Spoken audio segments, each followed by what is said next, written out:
आजच्या या मोर्चाच्या प्रसंगी उपस्थित जिल्हाभरातून आलेल्या सर्व शिक्षक बंधू भगिनींचं, सर्व संघटना पदाधिकाऱ्यांचं या ठिकाणी समन्वय समितीच्या वतीनं मनापासून खूप खूप स्वागत। मित्रांनो, आज आपण सर्वजण शासनानं महाराष्ट्रातलं प्राथमिक शिक्षण उद्ध्वस्त करण्याचा जो विडा उचललेला आहे आणि हे उद्ध्वस्त करत असताना आपल्यावर जाचक अटी, जाचक कायदे आपल्यासाठी निर्माण करण्याचा प्रयत्न केला जातोय।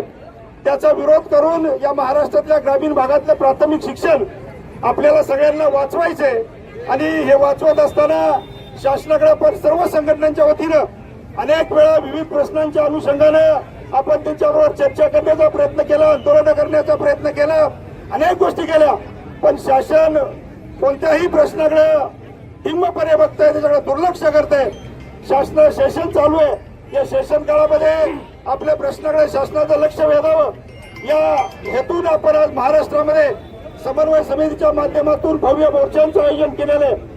सातारा जिल्ह्यामध्ये सुद्धा आपण सर्वजण या निमित्ताने या ठिकाणी उपस्थित आहात। आपल्या सर्वांचं पुन्हा एकदा या ठिकाणी मनापासून स्वागत करतो आणि आजच्या या मोर्चाच्या निमित्ताने जे विषय आपण घेतलेले आहेत त्याच्यामध्ये प्राधान्यानं टीईटीची परीक्षा जी आपल्याला अनिवार्य करण्यात आलेली आहे, ही टीईटीची परीक्षा कसल्याही परिस्थितीमध्ये शासनाने रद्द केली पाहिजे आणि ती रद्द झालीच पाहिजे या भूमिकेची आपण सगळ्यांचं ठाम आहोत। जोपर्यंत शासन तो निर्णय करत नाही तोपर्यंत शासनाच्या विरोधामध्ये या पुढच्या काळामध्ये सुद्धा आपण तीव्र संघर्ष केल्याशिवाय राहणार नाही। 2010 पूर्वी सेवेत आलेल्या लोकांना खरं तर टीईटीची आवश्यकता नाही, तरी सुद्धा कुठेतरी हे क्षेत्र संपवायचे आणि त्याला कारण म्हणून टीईटी सारखी परीक्षा आपल्यावर लादण्याचा प्रयत्न केला जातोय। त्याचा या निर्णयाचा खरं तर सर्व संघटनांच्या वतीने या ठिकाणी जाहीर निषेध करतो। त्याचबरोबर पदोन्नतीची प्रक्रिया जी राबवली जाते राज्यामध्ये, खरं तर नैसर्गिक न्यायानं आम्हाला कुणावरही अन्याय करायचा नाही, पण नैसर्गिक न्यायानं जी पदोन्नतीची प्रक्रिया राबवायला पाहिजे ती प्रक्रिया या ठिकाणी राबवली जात नाही, त्याचाही विरोध करण्याचं काम आपण या मोर्चाच्या निमित्तानं करतोय। आणि विशेष करून 1 महिन्यामध्ये आपल्याला बीएलओच्या संदर्भात SIRचं काम करायचंय।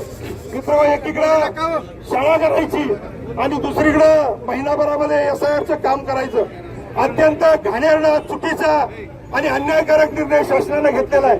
आपण शासनाबरोबर या संदर्भात चर्चा करतोय, कारण एका दिवसामध्ये एका शिक्षकाला किमान 50 फॉर्म भरायचे, ऑनलाईन भरायचे। एक फॉर्म भरायला किमान 20 ते 25 मिनिटाचा वेळ जातोय, हे कामच शक्य नाही। आणि एवढं सगळं काम स्वीकारून सुद्धा महाराष्ट्रामध्ये काही ठिकाणी लोकांच्यावर अन्याय केला जातोय।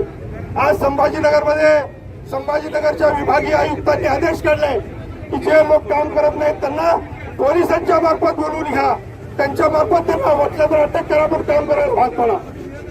जतमध्ये काम केलं नाही, शिक्षकांची बिना पगारी करण्याचा आदेश तहसीलदारांनी काढला। महसूलचे अधिकारी आपल्यावर एवढी हुकूमत गाजवायला लागले, खरं त्या सगळ्या महसूलच्या अधिकाऱ्यांचा मी जाहीरपणे निषेध करतो। शासनाचं काम आजपर्यंत आम्ही कोणताही टाळण्याचा प्रयत्न केलेला नाही, पण ज्या कामामुळं आम्हाला विद्यार्थ्यांना शिकवता येत नाही, गुणवत्ता देता येत नाही, असं जर काम आमच्याकडून करून घेणार असाल तर हे काम या पुढच्या काळामध्ये महाराष्ट्रातला कुठलाही शिक्षक करणार नाही, अशा प्रकारचं आम्ही शासनाला ठणकावून सांगतोय। दुसरं अनेक गोष्टी आहेत, बीएलओचं काम आहे, संच मान्यतेसारखा प्रश्न आहे, तिच्याने खूप अडचणी निर्माण झाल्या आहेत। अशा विविध प्रश्नांच्या अनुषंगाने आपण आज मोर्चाचं आयोजन केलेलं आहे।